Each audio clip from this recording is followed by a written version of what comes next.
नमस्कार आप सबों को। आपका स्वागत है हमारे कार्यक्रम परिचिति में। आज हम संवाद के रूप में बातचीत करने जा रहे हैं कामायनी महाकाव्य पर।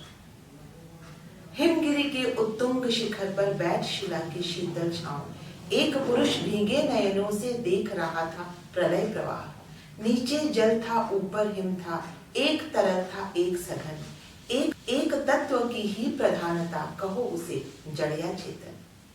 इतने सुंदर शब्द और इतनी अच्छी भाव अभिव्यक्ति और कहाँ मिलेगी। श्री जयशंकर प्रसाद जी की अभूतपूर्व कृति कामायनी। आज इसके बारे में हमारे साथ बातचीत करने के लिए प्रसिद्ध कथाकार डॉक्टर रीता शुक्ल जी प्रस्तुत हैं। प्रणाम। आपका बहुत बहुत स्वागत है हमारे परिचिति कार्यक्रम में। कामायनी इस शब्द के बारे में सुनने पर आपको सबसे पहले क्या प्रतीत होता है? सबको नमस्कार। ये बड़ा सुंदर प्रश्न है। कामायनी शब्द से मेरा परिचय जब मैं 7वीं कक्षा में थी तब हुआ था। मेरे बाबूजी आचार्य रामेश्वर नाथ तिवारी कामायनी बच्चों को पढ़ाया करते थे, अपने विद्यार्थियों को।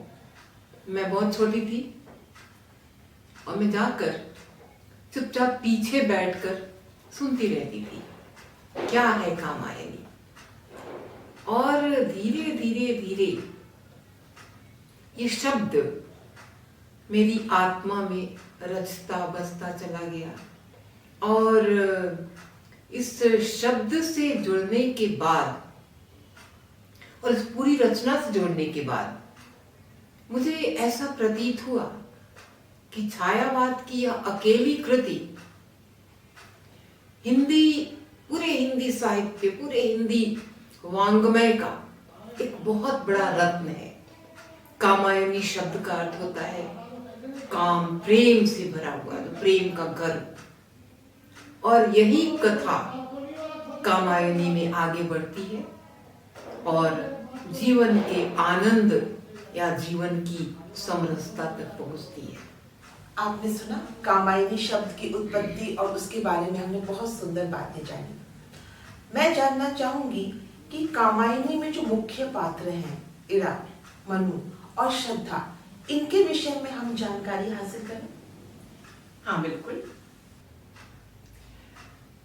कामायनी एक प्रतीक काव्य है। मनु, श्रद्धा और इड़ा, ये 3 प्रमुख पात्र दिखाई पड़ते हैं और विषय है, संदर्भ है उस भीषण जल प्रलय का, जब मनु अकेले बच गए थे और पूरी की पूरी मानव सृष्टि समुद्र की गोद में विलीन हो गई थी। वे अकेले बैठे हुए हैं। आपने पहले ही पंक्तियों में बता दिया कि वो हिमगिरी के उत्तुंग शिखर पर, जहां उनकी नौका जाकर के लगती है, उस तट का आश्रय लेकर बैठे हुए हैं, उदास, हताश और जीवन में नाना प्रकार के द्वंद्व और एक ऐसी उखड़ी हुई मानसिकता लेकर के अब मेरा क्या होगा, मैं कहाँ जाऊंगा। मेरा पूरा का पूरा साम्राज्य जल में समा गया। उसी समय श्रद्धा आती है। श्रद्धा एक स्त्री है, गंधर्व लोक से आई हुई कन्या, राजकन्या। लेकिन इस श्रद्धा, इस मनु और इस इड़ा, तीनों पात्रों को एक बड़ा सुंदर प्रतीकार्थ दिया है महाकवि ने। मनु मन का प्रतीक है। आज भी और हमेशा भी जब तक सृष्टि रहेगी, मानव सृष्टि, मनुष्य के मन में उथल पुथल चलती रहेगी। उसके भीतर आशाओं का, निराशाओं का संघात चलता रहेगा। श्रद्धा है हृदय की रागात्मिका वृत्ति, यानी अखंड विश्वास का प्रतीक और इड़ा है मस्तिष्क का प्रतीक, व्यवसायत्मिका वृत्ति का प्रतीक। तो ये तीनों ही प्रतीक हमारे जीवन में लगे हुए हैं। हम उन्हीं तीनों के साथ आगे बढ़ रहे हैं। मन विचलित होता है तो श्रद्धा आती है और वह आकर मार्ग दिखाती है, आत्मा की उंगली पकड़कर आगे बढ़ाती है। कभी विचलित कब होता है? जब मन के भीतर नाना प्रकार की व्यवसायत्मिका वृत्तियां आती हैं, लाभ है, लोभ है और कई प्रकार के मनोविकार हैं। वे जब आते हैं तो मन त्रिषित हो जाता है। उस तृषा को शांत करने के लिए श्रद्धा ही एकमात्र अवलंब, एकमात्र साधन बनती है। इस प्रकार तीनों को लेकर उन्होंने उस मनुष्यता के विकास की कथा को इतनी सुंदरता से और इतनी सूक्ष्मता से आगे बढ़ाया है कि प्रकृति उसमें सहचरी है। धरती से लेकर आकाश तक के जितने तंतु हैं वे सब मनुष्य की विकास गाथा के सहयोगी बनते हैं और यह कथा बड़ी सुंदरता के साथ पूर्ण होती है। बहुत सुंदर शब्दों में इसका विश्लेषण हमें मिला। मैं एक प्रश्न आपसे पूछना चाहूंगी कि जैसे आजकल के बच्चे हैं या आजकल के विद्यार्थी हैं, शायद वे बहुत सारे बच्चे जो विज्ञान के हैं या वाणिज्य के हैं, वे कामायनी का नाम तक नहीं जानते, या जो जानते भी हैं वे मात्र पढ़ने के उद्देश्य से कि मुझे नंबर लाने हैं या मुझे बस पास करना है, इस उद्देश्य से जानते हैं। तो क्या अगर वो कैसे पढ़ें, उनका रुझान कैसे हमारे साहित्य कृतियों की ओर हो? आपका प्रश्न बड़ा प्रासंगिक है।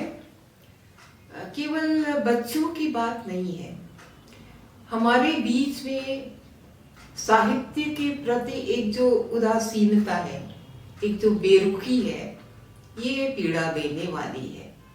सबसे बड़ी बात ये है कि अगर आप साहित्य से नहीं जुड़ेंगे, आप वांग्मय को अपने भीतर धारण नहीं करेंगे, आपके भीतर मनुष्यता के गुण नहीं आएंगे, कम आएंगे।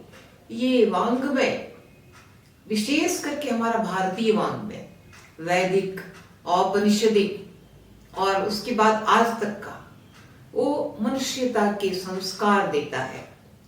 तो बच्चे नहीं जुड़ पा रहे हैं, इसमें बच्चों का उतना दोष नहीं है, क्योंकि ये आपाधापी की जिंदगी हो गई है और उन्हें अपने जीवन में बहुत कुछ एक लक्ष्य तय करके प्राप्त करना है। लेकिन साहित्य अगर साथ रहेगा, वो लक्ष्य सहज हो जाएगा, वो बच्चों के भीतर एक समरसता लाएगा। और इसके लिए आवश्यक है, मैं ये मानती हूं कि कम से कम स्नातक की शिक्षा तक साहित्य को अनिवार्य किया जाए। और भारतवर्ष का जो भारतीय साहित्य है, समस्त भाषाओं का बड़ा विपुल है और उसमें इतनी प्रचंड आशावादिता है, इतनी बड़ी निष्ठा है कि उस निष्ठा से जुड़कर बालक या बालिका जीवन के बड़े से बड़े संघर्ष में सफल उतरेगा। ये बहुत अच्छी बात है कि आपका समय अगर संघर्ष का है तो आप साहित्य की ओर जाइए, गीत संगीत नृत्य की ओर जाइए, जहां से आपको आशा की प्राप्ति होगी। और कितनी पंक्तियां ऐसी होती हैं जिनके माध्यम से हम ये अपने जीवन में बहुत सुंदर प्रकाश ला सकते हैं। मेरा अगला प्रश्न रहेगा कि जैसे इड़ा है, श्रद्धा है और मनु है, तो मन के प्रतीक हो गए इड़ा, और मन के अंदर आने वाली जितनी भी हमारी बातें या विचार है उसके प्रतीक हो गए इड़ा और श्रद्धा। तो अगर मन विचलित हो रहा है तो हम किसका सहारा लें, श्रद्धा का लें या फिर इड़ा का लें? स्पष्ट है कि मन के भीतर कहीं अगर कोई विचलन आती है तो श्रद्धा ही सामने आती है, विश्वास ही सामने आता है। गोस्वामी तुलसीदास ने कहा, श्रद्धा विश्वास रूपिणो। हम जब देवताओं में, ईश्वर में, अपनी कोई भी जिनकी हम पूजा करते हैं, जिनकी उपासना करते हैं, उनके प्रति श्रद्धा और अखंड विश्वास रखते हैं, तभी हमारी साधना पूरी होती है। तो जीवन में भी जब कभी कहीं कोई ऐसी परिस्थिति आती है कि क्या किया जाए, किन कर्तव्य विमूढ़ हो जाता है, उस समय इड़ा नहीं, श्रद्धा आती है। और वो आकर, क्योंकि इस कथा में तो ये बताया गया है कि जब मनुष्य श्रद्धा को छोड़कर, उनके भीतर का अहम भाव जगता है और वे छोड़कर इड़ा लोक की ओर चलने जाते हैं, निकल जाते हैं, तो उसमें क्या होता है कि वहां भी उनके भीतर का लोभ और अहंकार जगता है, संघर्ष होता है। संघर्ष के बाद वे धराशायी हो जाते हैं। तब श्रद्धा ही वहां पहुंचकर उनको संभालती है और उनके जीवन की पूर्व स्थिति में वापस लाती है। तो ये उन्हें आनंद का अवसर देती है। आनंद प्रत्येक मनुष्य को चाहिए, तो पीड़ा से आनंद की ओर जाने के लिए श्रद्धा ही अनिवार्य है। बहुत सुंदर। पीड़ा से आनंद की ओर जाने के लिए श्रद्धा ही अनिवार्य है। तो यही संदेश कामायनी हमारे पास में प्रस्तुत करती है। अगला प्रश्न हमारा रहेगा कि क्या इसके बराबर में कोई और रचना है, या ऐसा हम कह सकते हैं कि इसके समकक्ष कोई रचना अभी है? देखिए, किसी भी श्रेणीय रचना की तुलना हम किसी दूसरी रचना से नहीं कर सकते। ऐसा करना समुचित नहीं होता है। रामचरितमानस या उसके पहले के भी सारे ग्रंथ, वेद हैं, उपनिषद हैं, ब्राह्मण ग्रंथ हैं, स्मृतियां हैं, सबका अलग अलग भाव है, अलग अलग सबकी उदात्तता है, सबकी व्यंजना है। उसी प्रकार से आप कामायनी के काल में आते हैं, छायावाद काल में राम की शक्ति पूजा है, सरोज स्मृति है, महादेवी वर्मा जी के गीत हैं। इन सबों में कहीं ये सब अपने आप में अकेली रचनाएं हैं और श्रेष्ठ हैं, अपने आप में श्रेष्ठ हैं। प्रत्येक को पढ़ो, आपको एक नए रस का, एक नए आनंद का अनुभव होगा। हम तुलना नहीं कर पाएंगे। बिल्कुल, इन्हीं की पंक्तियां हैं, आनंद अखंड घना था, कामायनी से ली गई पंक्तियां। अब मेरा एक प्रश्न रहेगा कि जितने भी सर्ग हैं कामायनी में, आपको कौन सा बहुत पसंद है और इसका कारण क्या है? कामायनी को हम लोगों ने, मेरी पीढ़ी के हिंदी वालों ने बहुत बचपन से पढ़ा, और पढ़ाने वाले हमारे बाबूजी, उनकी तरह के आचार्यगण। तो जब हम पढ़ते थे ना, तो सारे के सारे सर्ग भावों पर आधारित है। काम है, लज्जा है, वासना है, आनंद है, चिंता है। इनमें अगर भावात्मक और आत्मिक सौंदर्य की दृष्टि से देखा जाए तो श्रद्धा सर्ग सबसे सुंदर है। और ऐसा लगता है, ऐसे तो पूरी कामायनी की रचना में महाकवि ने अपने जीवन में शब्द ब्रह्म का जो आह्वान किया है वो अद्भुत है, विलक्षण है। श्रद्धा सर्ग को अकेले भी पढ़ा जाए तो उसको पढ़ने के बाद में एक बहुत बड़ी आत्मिक तृप्ति का अनुभव होता है। उसकी कुछ पंक्तियां अगर याद हो तो आप हमारे साथ बोलें।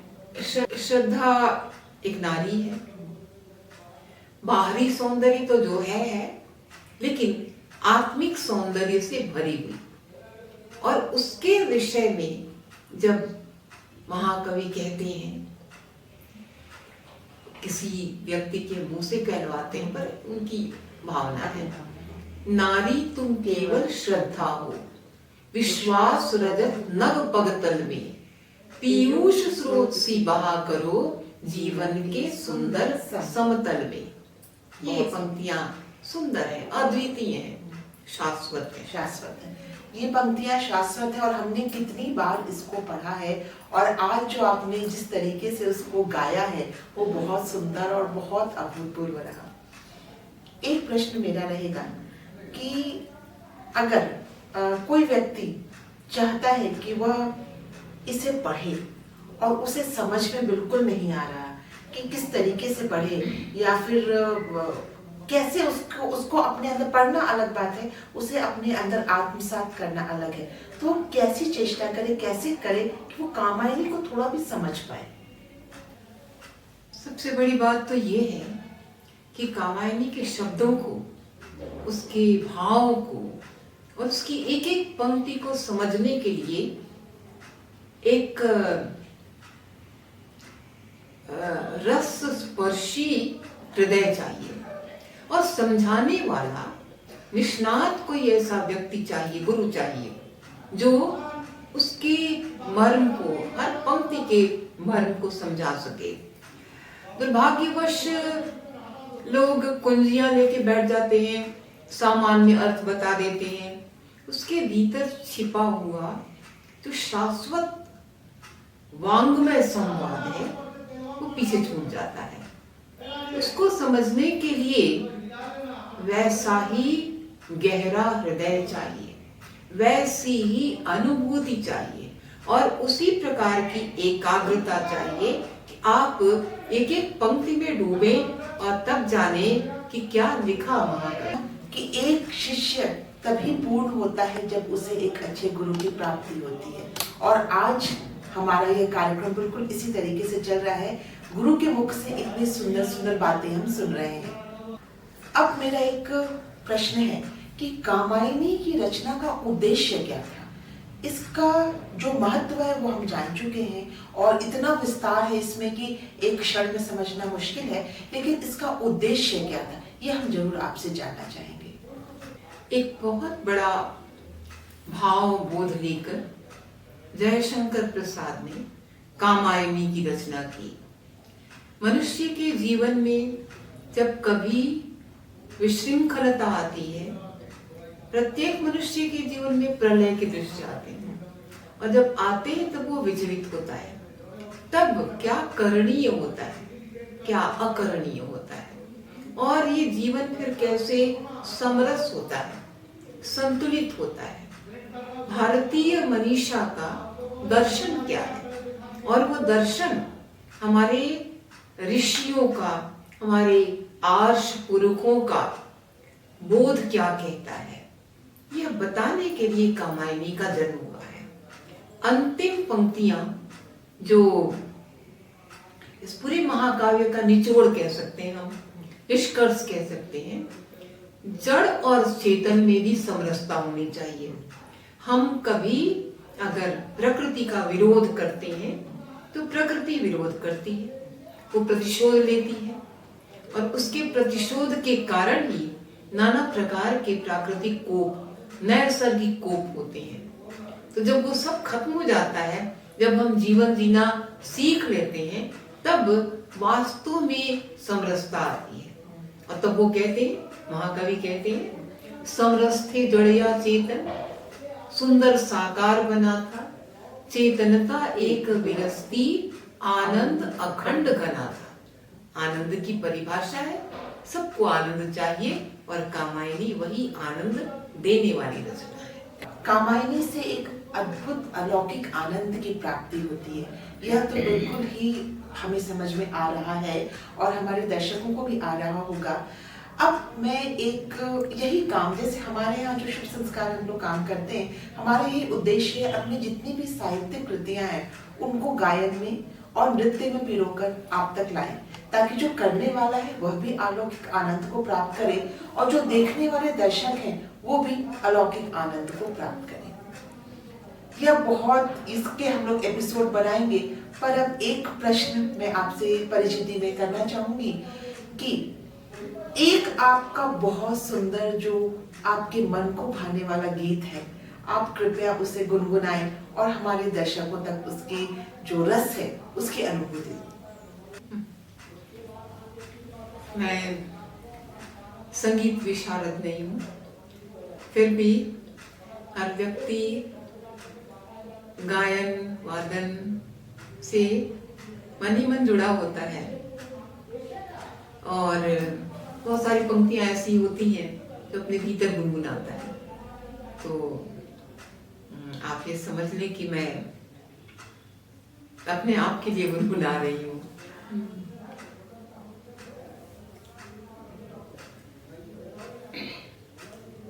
सुंदर सुभूमि भैया भारत के देशवा से, मोरे प्राण बसे मखोग रे बटोहिया। जाहू जाहू भैया रे विदेशी हिंद देखी आऊ, जहाँ कुहू की कोयली बोले रे बटोहिया। जहाँ कुहू की कोयली बोले रे बटोहिया। बहुत सुंदर, और शब्दों के साथ आपकी जो भाव अभिव्यक्ति थी, हम बिल्कुल भाव विभोर हो गए।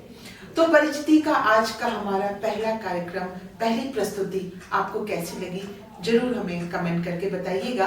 और इसी तरीके से हम अपने अगले एपिसोड में किसी खास व्यक्तित्व के साथ आपके समक्ष प्रस्तुत होंगे। और इतने सुंदर तरीके से डॉक्टर रीता शुक्ल मैम ने हमें कामायनी के बारे में बताया कि मुझे तो लगता है मैं अभी जाऊं और इनके साथ बैठ जाऊं पढ़ने के लिए। शायद आपको भी ऐसा लग रहा होगा। फिर आपसे मुलाकात होगी, हो सकता है अगले किसी और श्रृंखला में कामायनी की विधिवत हम पढ़ाई भी करें।